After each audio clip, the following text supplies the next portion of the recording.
Welcome to Real Flix Reviews, like a book club for people who hate reading. This week's our theater pick, so we pick Star Wars, The Force Awakens. We bring you movie news, and this week we have Jonathan Charney, James Stevens, and Ryan Preston.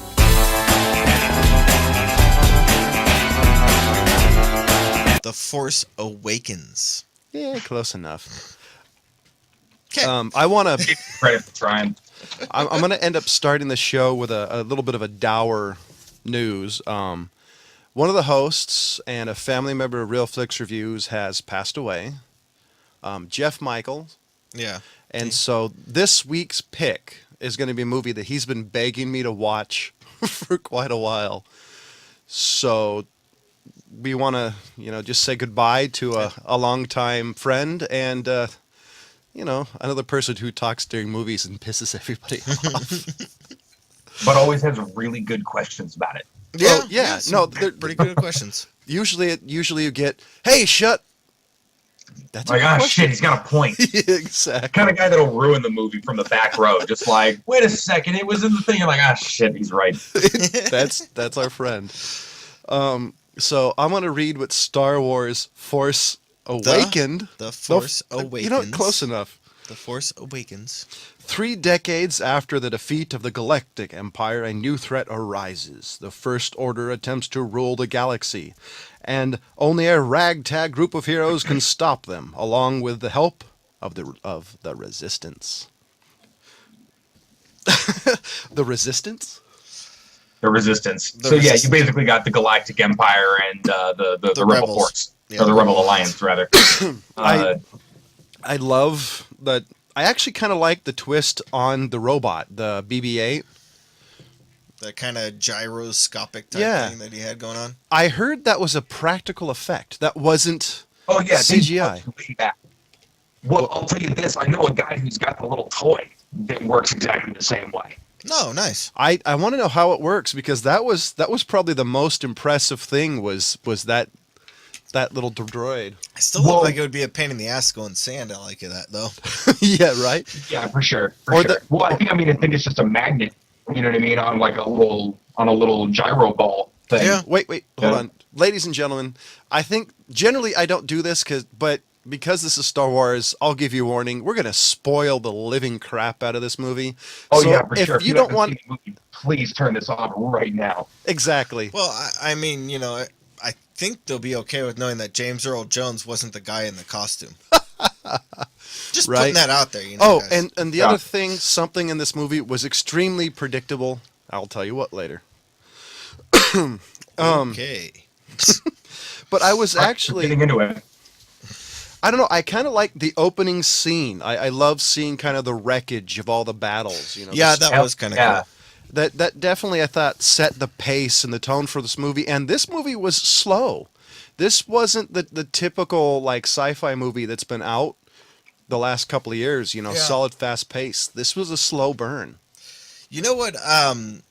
I actually really enjoyed is looking at some of the background actors that were not necessarily star characters. You usually had a line or two, or you just see them in the background. And you recognize them from the first 3 that were released in the 70s and 80s. Did you notice that? There was a bunch, like Lor Santeca. There was also one of the commanders from Empire Strikes Back was in the background when the guy's giving the speech. Little cameo by Admiral Akbar. Yeah, there was a bunch of that stuff, and I actually enjoyed that. I was like, wow, I mean, it's great that those guys are still alive and they can be back there. And it's more amazing that Disney let them. I mean, that Disney respects the product so much. Oh, yeah, for sure. I think they knew exactly what they were getting themselves into. And they nailed this so much. And like John said, I mean, it really was pretty damn slow. I mean, they were relishing the setup on this one. You know what I mean? Yeah. Right to that last moment when she's about to fucking hand Luke Skywalker a lightsaber. I freaking loved the way Mark Hamill, I almost said Matt Hamill, holy shit. The way Mark Hamill looked with his beard and in the robes and whatnot. He looked haggard. I mean, he did. But of course, on the other hand, he's like pounced though, like he not haggard so much as just like, oh man, now I gotta go be like the real gangster. On the other hand, he's looked old since Return of the Jedi. So. I want to bring this up, and it was something that Ryan and I kind of discussed a little bit because we had a little bit of discussion before the show about the movie. You broke the But one of the rules. things is, I thought the most intriguing and fascinating scenes is Harrison Ford. What when about? he first walks back on the Millennium Falcon. I was saying this to Ryan, is I would have loved to have been on set when he stepped foot Yeah. on the Millennium Falcon Yeah. set. And just to see his face, because even in the movie, his face was like beaming as he's looking around. And I mean, you could tell that that the initial glow had wore off, but there was still enough that was captured on film. I'm sitting here thinking, like, I wonder if J.J. Abrams is the type to say, no, I don't want you on the Falcon until you walk on the scene. Yeah, I could see him doing that. I think J.J. I wonder if Abrams. that was the case, man. I hope it was. Yeah, That seems like It him. looked like such a genuine look. it did. Yeah, no, that he's such a fanboy. And he's such a good director. I could see him being like, yeah, you stay away, Matter of fact, I loved the homage they did to the original movies by that one scene. Oh yeah. And when There was a lot of scenes. well, there's Ray and Finn when they got on the Millennium Falcon when they're in space and they had that one pit thing and something broke. Because there was something wrong in the area originally in the 4, 5, and 6. I don't remember which one it was. It was the same area, but I don't remember their technical term. And I also love the homage that blew me away was. Do you remember when they re-released them back in the late '90s, right before they came out with the prequels? Yeah. And they released them, and there's that scene when they're where they break off the trash thing and they go in to the before they get on the trash. Okay, I'm totally screwed up. When they're in the asteroid belt. Okay. And they're running from the TIE fighters, and they jump up and they go straight up and then dive down into the worm. Yeah. Right. Now, do you remember what that felt like? When you were sitting in the seats? Yeah. Yeah. Oh, totally. And when you saw it again, I mean, like you said, you and I kind of talked about this for I don't know, 10 minutes the other day. And there was a handful of little callbacks, that being chief among them. Yeah. He's really drawing this one out. I know. It's like, Dramatic talk about a wait. So I guess Just kind of on instinct. I was going to say one of the parts I thought was fun during the space scene with the Millennium Falcon was BB-8. Okay. Like, because you saw him, you wonder, okay, how's this guy going to handle a spaceship when it's trying to move around? You see him kind of circling around the drain, and like at the end of it, he just shoots all that stuff out. Yeah, that was a cool little trick. I still think I mean, I enjoyed this robot. I thought that this one was pretty good. It's a tad bit gimmicky. Yeah, it was a tad bit gimmicky. It was kind of seemed like they were really pushing him to be like a new R2-D2 that fans gravitate towards. I mean, for me, I think they pushed it a little much. Is really what I kind of felt. I kind of agree with you. I agree with you in that it was gimmicky. I don't think that it was at a net loss though, because they had so many good things they were going for. One, they brought the comedy relief back to a semi-realistic place. C-3PO isn't fucking Archie Bunker, you know what I mean, like cracking one-liners. Yeah, he's anymore. not meathead. He was an actual character that had a purpose. What's it called? The completely lost my train of thought. BB-8 was a stark contrast to something like Jar Jar Binks. You know what I mean? Yeah. I was going to say the only way they could make this movie better if somebody beheaded him. Well, I mean, you know what I mean. That's the thing. But C3PO? J.J. Abrams is a Jar Jar fan Binks. and did bring it back to a good place. He basically changed all the things that we would have, nodded back to the kind of things that we liked. I think they did do it a handful many times. I think it was good enough to leave the prequels out of it. Because some movies, you're doing a sequel to later in the story. For some reason, they'll do a nod to the beginning. I think this is literally a straight sequel, and it has nods to the original, and that's it. And I really liked appreciate that they didn't use too much of R2D2, because that's Luke's battle droid. You know what I mean? So they introduced this new battle droid for the new pilot, and kind of left R2 because again, it's Luke's droid. Yeah. I would say I think they pushed BB-8 perfectly. I think if they did it anymore, then it would be obvious that, hey, look at this guy. This is the new R2D2. It's the new shiny thing being it kind of seemed much like that's what they were trying to do, but I think they were more trying to give fans who didn't grow up watching this.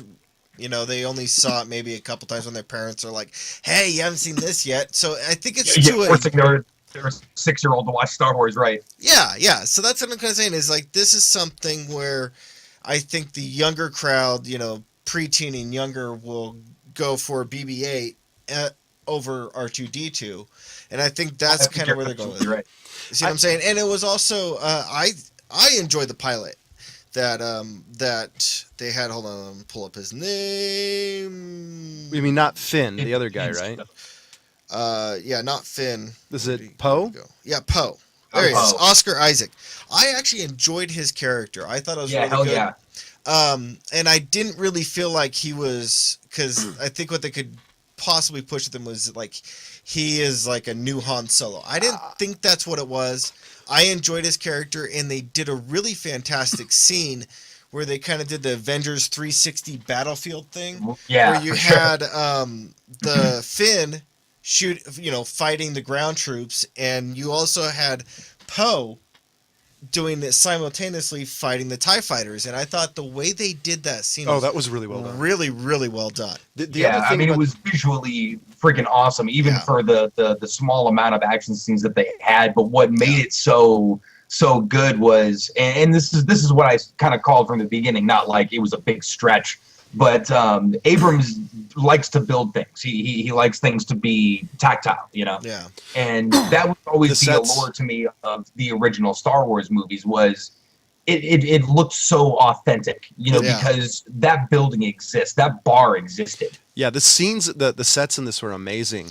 I would kind of going back to you guys talking about before, the battle scene we were talking about. Yeah. I loved kind of when they had Finn use the lightsaber. I like the fact they showed that anybody can use it, but to be good at it, to really get the finesse, you have to be a Jedi. Well, that's the thing that's the part I like the is most. Becoming a big internet argument over, because there's two schools of thought here, and there are some canon, and they're not sure. This is up in debate in the internet world. I'm not joking. I've looked this up. They're probably talking about the former expanded universe. Yes, where they're saying that only a Jedi can wield the lightsaber. Now, they're either alluding to the fact that either Finn is force sensitive, which goes back to the theory that Han is force sensitive as well, because he used a lightsaber to cut open the Tauntaun. Yeah. To stuff Luke in there. And then there's the other school of thought that's saying, okay, well, no, because you can turn a lightsaber on. There was supposedly people in the universe who are rich that bought lightsabers. But like you said, to truly wield it and become one with it, to be kind of like, oh, why am I drawing a blank on the girl's name? Qui-Gon Jinn and all the other characters, they were reflecting laser blasts back. Yeah, well, you got Rey, who when she encountered Luke's lightsaber, she encountered all the things that the lightsaber had experienced. Yeah, she had a vision. There's two schools of thought there. I think what Disney is alluding to is the latter one, where you do not need to be force sensitive to use it, to turn it on. Yeah. I kind of like that mythos better, because I think it helps show you how badass the Jedi really are. Yeah. Yeah, that's one of the things where it's like, I kind of always liked the lure that, force sensitive could use lightsabers. But, it's one of those where it's like, I'm not going to throw a fit over it. Oh, yeah. Because there's some guys on there that are really throwing a fit over it. So how did you guys like the new Death Star? I thought it was actually pretty cool. I was really wondering how they were going to do it, and I actually thought it was pretty cool that they pretty much hollowed out a planet, and then somehow they suck a sun dry and the sun regenerates, and I was really impressed. I actually thought they wouldn't do another Death Star or it would be cheesy, and they did it pretty good. I was really impressed. Yeah, the other thing that I thought that was really cool. I thought the way they designed it and the way they were doing it. And why do they always have to come up with some contingency plan that it's like, dude, okay, you know that is a weak spot. How come you don't have massive forces there? Like Kylo Ren showed up and he's the only one bringing forces there. Where were the guys? By the way, Kylo Ren's kind of a little bitch. Yeah. Okay, but because he looks like the guy from Grandma's Boy. Well, no, I was trying to stay away from that. No, actually, my reason for saying he that is a trained Marine, guys. Watch it. The reason why I was saying that, and it's because the character was battling light and dark. Which, by the way, I have a feeling the character is going to end up finding redemption later on in the series. I have no doubt about that. Well, of course. I mean, his master's Gollum. Right? I mean, totally. For a giant hologram golem. And so I gotta warn you, what I'm about to talk about is a major spoiler. So just to warn you, you're either gonna hate me or you suck. Well, shit, if you've listened so far. Yeah. Yeah. I was not surprised about Han Solo's death at all. Neither I actually was thought that the was second day walked out there. as soon as I saw that. And the other thing, originally, apparently, Harrison Ford wanted the character to die at some point. And he's too old. At least Guido didn't kill him. I actually thought having him die was a really good add-on for the story. I actually thought it was really well done because then you have one character who hates him more. You have the Rey, who hates Kylo Ren. So that adds up for a battle with her dark side. And that also adds for Kylo Ren realizing at some point down the line he killed his father. And so they could add a greater struggle there. And you add having you have Chewbacca, who has a blood debt with Han Solo. Yes, but now I got a question for you guys. Did Chewbacca bother you? What about Chewbacca? What about Chewbacca? The fact that Chewbacca looks the exact same that he did in the Clone Wars? No. He hasn't aged a day. Well, no, I mean, did you want him to be gray? I mean, yeah, seriously. Dude, like no. Okay, hold on. Now, they do gray. Wookiee's gray, guys.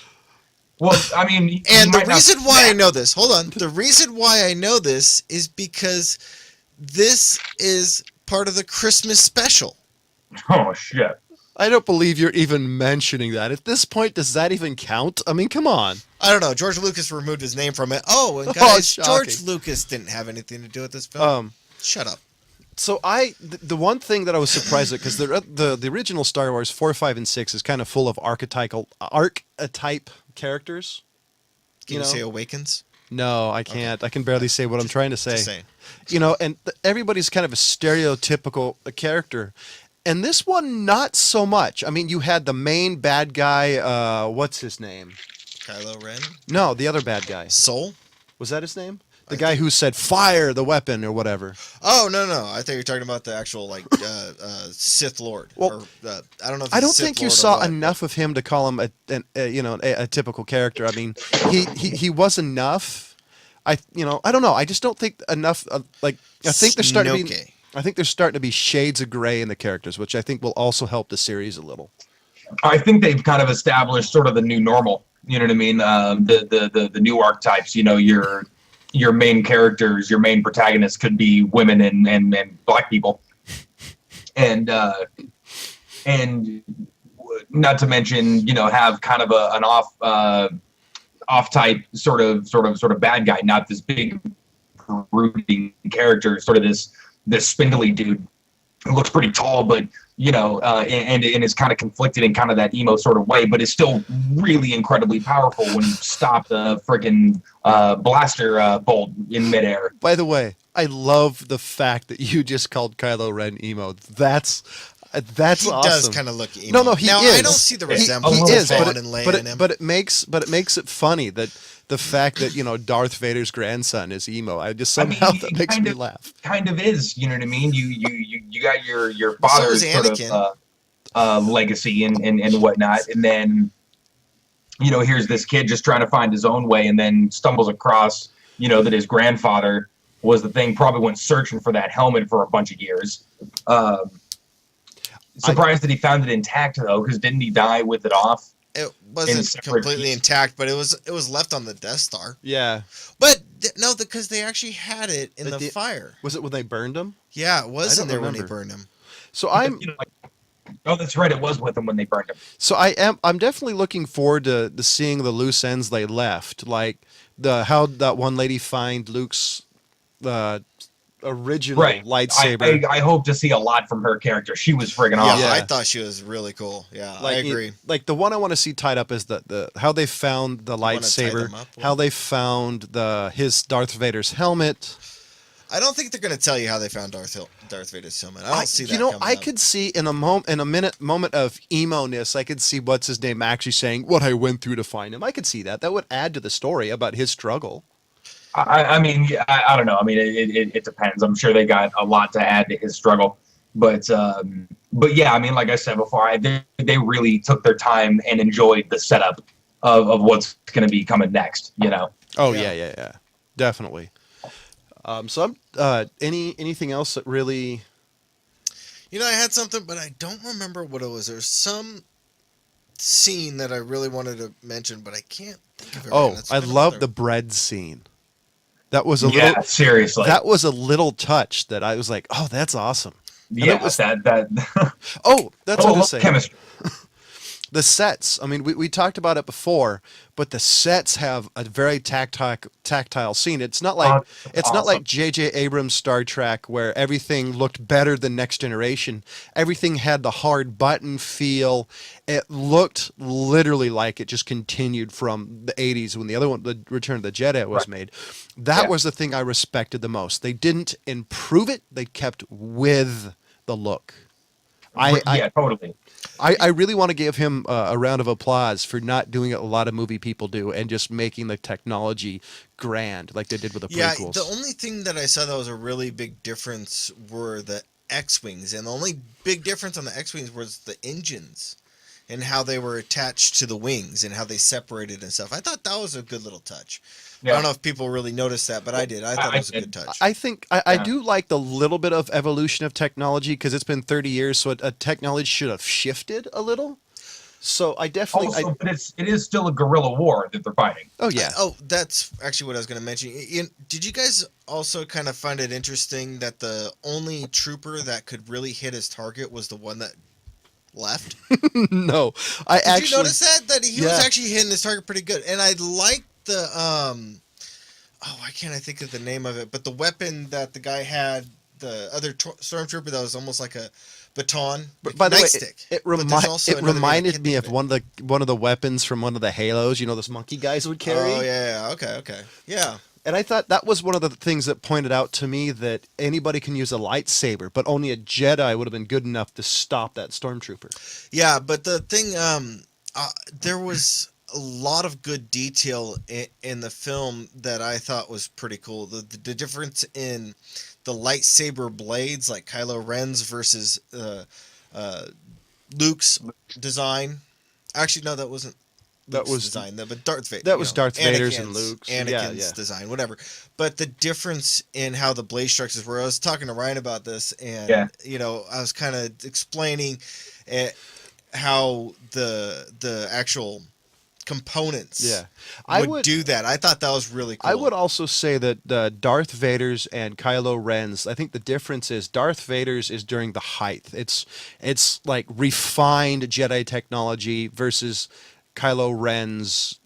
I think not slap shot. It's a samurai sword versus a like a claymore. broadsword. Yeah. Or, I would say that his is not as refined, if that makes sense. Well, I think not as romantic. I'm not gonna get into the details of it, but yeah, I get what you mean. Yeah, he went for a rough design where it's more fear than anything else. And Yeah. maybe because there's not a lot of Siths around. On that note, I kind of want to give a nod to the dope ass sound mixing in this friggin' movie. Yes. The way the blast Ghostbusters. Hello, Mark calling Orson. Mark calling Orson. 3, 2, 1. Go. Lightsaber sounded. No. Yeah. No, I agree. The sounds of the battles and everything. But that's the one thing hits. Star Wars has always done well. Well, And I thought one of the things that Ryan brought up that I thought was really cool is the impact of the TIE fighter blasters hitting the ground and the decimation that they did. Yeah. In the sand. I thought that was a pretty cool thing. Like, it was just the percussion of it was enough to knock people back. And I think we need to talk about a little bit of how I wonder if it melted the sound. A little bit of how Rey felt her way into the Force. You know, which that was something in my notes. According to at least what I've seen of 1, 2, 3, 4, 5, and 6, she's the only one that I've seen or they've shown who is that adept at using it that way. Well, like within a couple of tries was able to brainwash the guy.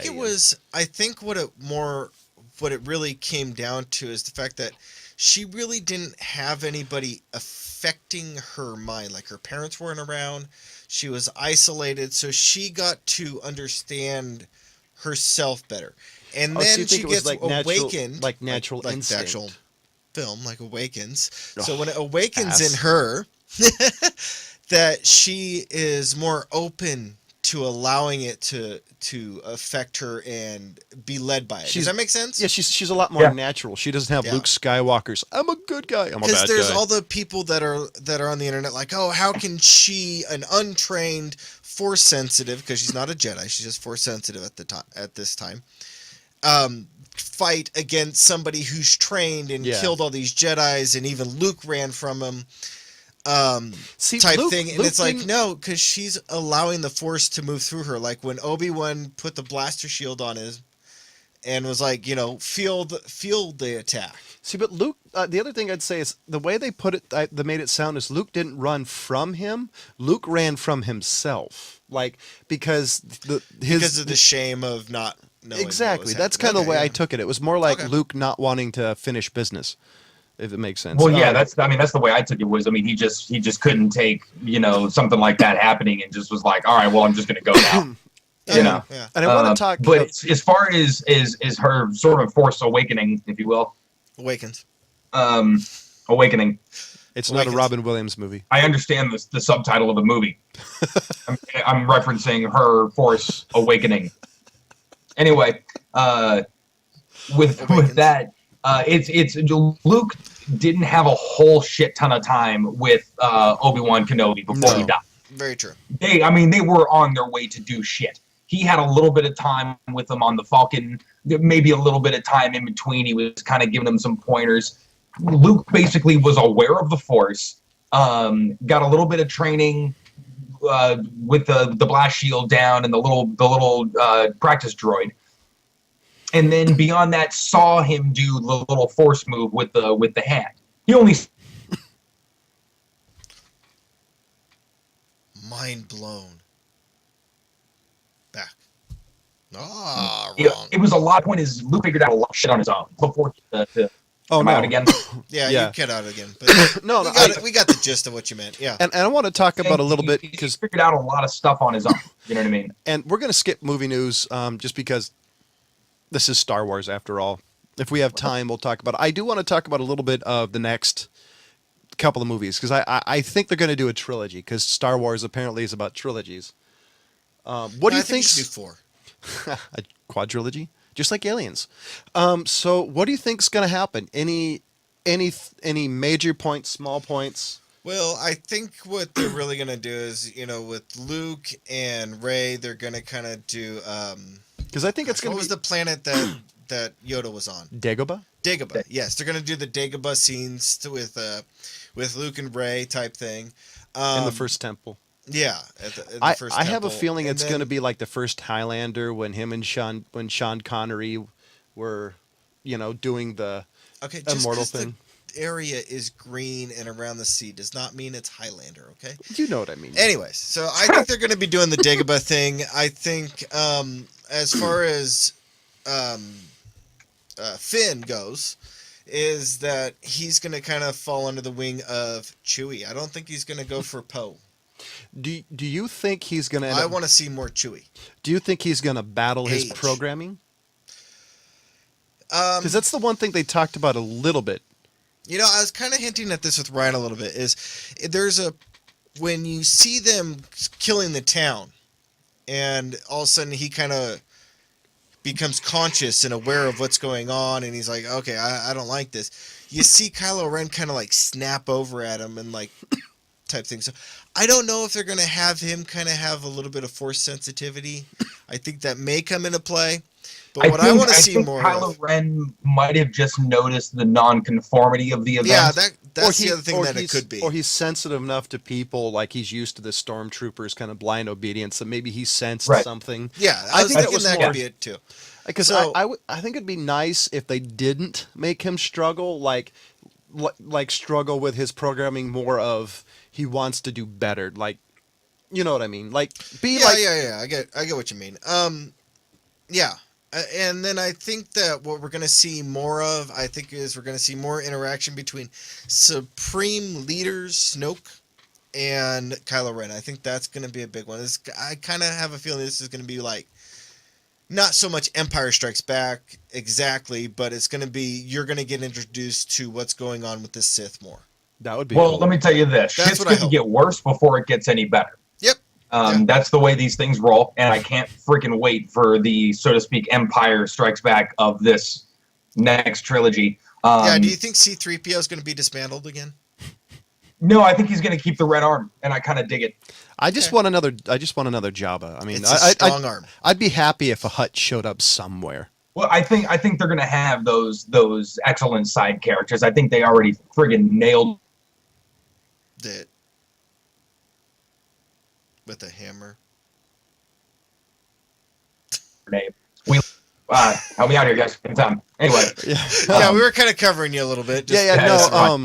But I loved so much more about this than I really expected to. I mean, the hype on these kinds of things is so crazy, which is pretty much half the reason I avoid all sort of advertisements to it, because in all honesty, the anticipation of it goes for so long that you expect these big things, and they usually disappoint you. I got out of it. I feel like what I kind of put into it as far as anticipation. I actually think this movie didn't have a whole lot of hype to it. I mean, like viral marketing. Dude. Besides the fact it's Star Wars, it's Disney. They don't do viral. They do. They did with Tron. They do some sort of viral marketing. But this movie, just because the fact it's Star Wars, automatically shot everything through the roof. I give this movie 5 out of 5 just because I appreciated the fact this was a slow movie. They didn't bite the bullet and do what modern movies do. You have physical effects with CGI, which is the best way to do it. And you had all the original characters, a bunch to nod to 4, 5, and 6. So yeah, to me this is 5 out of 5. No, I didn't see the original Obi-Wan. He'll be in there somewhere. Don't worry. He'll be there with Christian Haydenson at the end of the movie. And I don't remember even who the actor was that was supposed to be Anakin before whatever his name showed up. Yeah. So, but what do you give it? Talking to me? Sure. Okay. Oh, I thought you were looking. I don't know. You say a name. God damn it. Ryan, what do you give it? I'm right with you, man. 5 out of 5, dude, for sure. They nailed it in every single part that counts, and didn't do anything that was egregious at all. And I mean, how do you not do something that's going to piss some large group of sci-fi fans off for one reason or another? Yeah. There were points. I don't think they could have done any better. Honestly, everything kind of came together. I would say all I can do is look forward to the next one. I would say there are probably a little bit here and there I could nitpick if I really want to be particular, but I just enjoyed this. This movie was a fun ride. So James? Yeah, I think I agree with you guys. I don't think this is my all-time favorite. Return of the Jedi is still there, but I think this one is up on par with it as well. So it's a 5 out of 5.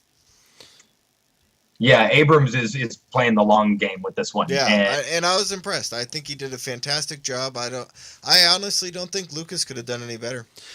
I actually think the reason we know that Lucas couldn't have done any better. I think this is the sole reason why I liked it as much is because Lucas didn't turn it into 1, 2, and 3. Well, which I honestly really hate. Well, see, Luke. Okay, this is the difference. They both basically got a call. They're marathon runners who've been training for marathons their whole life. Lucas got the call. You're in the big one, and he got out of the block sprinting and winded himself out and burnt out all of his good stuff and added a bunch of bullshit and just limped across the finish line. Abrams just trotted off right off the gate, just kind of trotting. And that's where he is now. He's playing a marathon game with this one, and he's gonna keep killing it, I think. I also think it really helps J.J. Abrams that I bet he's a fan of the material and he's respectful of it. I think George Lucas's problems at being the creator, I don't think he necessarily has respect versus the vision he has for it. Dude, and I think that's what affected it personally, if that makes sense. I think if Abrams had screwed this up, he would literally be burned at the stake. Oh, it would have killed his career. I know. I think fans would find him and kill him. Oh yeah, for the types of movies that he makes, nobody would ever go see another one. It's like, why would I see that shit? He ruined Star Wars. You know? No, seriously. I realized how stupid of an analogy that was with the freaking marathon thing. It was dumb. No, I got your point. It was, I made my point just in the most random way possible. He's drinking crack. It was stretching it a tad bit, but no, I appreciated your attempt, and so that's cute. You tried, Ryan. Good job. I know. What I get. And so, ladies and gentlemen, I gave Star Wars Force Awakens 5 out of 5. James gave it 5 out of 5. Ryan gave it 5 out of 5. And next week, we're going to do the movie Science of Sleep, made in 2006. It's a movie that our dear departed friend tried to get me to watch forever, just never had the chance. And people waiting for us to do the Krampus reveal, we are going to do it. We will discuss Krampus. Yeah. But, yeah. We'll do it about mid-May, maybe early June. Exactly, when it's released on DVD, Blu-ray, Betamax. I mean, why would you release a Christmas movie with Star Wars? It's just so hard to find. Right. Seriously. And, as always, thank you for watching. Goodbye.